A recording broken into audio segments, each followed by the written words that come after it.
The region received on average less than 30% of the average rainfall for the spring months, September to November. The seasonal forecast for the summer months looks dismal. Our reporter Lerato Fekisi is with Port Elizabeth Weather Office spokesperson with her. Let's cross live to them now. Lerato, a very good morning to you. What do you want to tell us this morning about the weather conditions where you are? A really alarming stats coming from the Eastern Cape that since 1994, the Eastern Cape experienced its driest and hottest spring between September and November. And the ripple effect of that is obviously that the dam levels in the entire Eastern Cape region have been affected. The combined dams in the Port Elizabeth region are currently sitting at 35%, and it looks like there's no rainfall coming anytime soon. But let's speak to an expert who knows all about the weather. We're actually at a weather office right now. Garth, let's just speak the fact that we are currently experiencing our driest season. But let's go back historically. How have the rainfall patterns been in the Eastern Cape?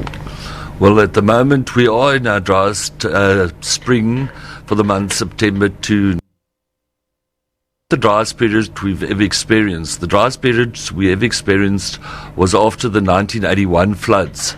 We had a dry period from 1982 to 1995. But this period is a bit of a deeper trough.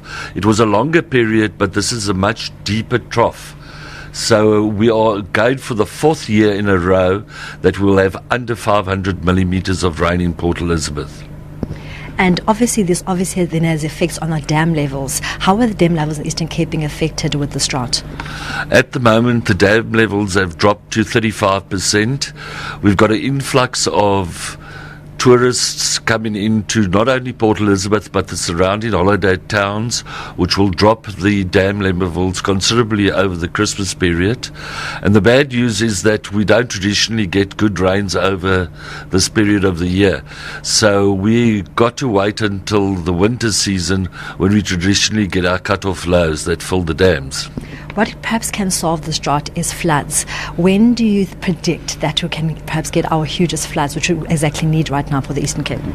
Well, floods usually occur between the months of March and September. We very seldom get floods in December, so that is the period that we could get them. It's not necessarily a flood that we need, but we need rainfall of above 50 millimeters over the entire Langkloof to let good runoff into the dams, which will then start filling the dams. But unfortunately, it has to be quite a bit more than 100 mils to get us out of the situation. And then lastly, obviously, as citizens, what can we do to make sure that we save as much water as possible, especially as we wait for these floods to arrive? Well, with climate change and that, it's predicted that our peaks and troughs will be higher and lower, so that in the long term we can look at droughts being worse and floods being worse.